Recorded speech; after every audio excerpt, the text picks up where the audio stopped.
చిలకమ్మ అమ్మ కొట్టిందా? తోట వెళ్ళావా? పండు తెచ్చావా? గూట్లో పెట్టావా? గుటుక్కున మింగావా? మింగావా? మింగావా?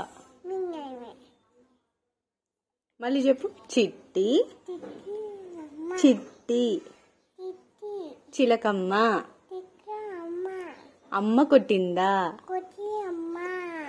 తోటకెళ్ళావా? పండు తెచ్చావా? గూట్లో పెట్టావా? గుటుక్కున మింగావా?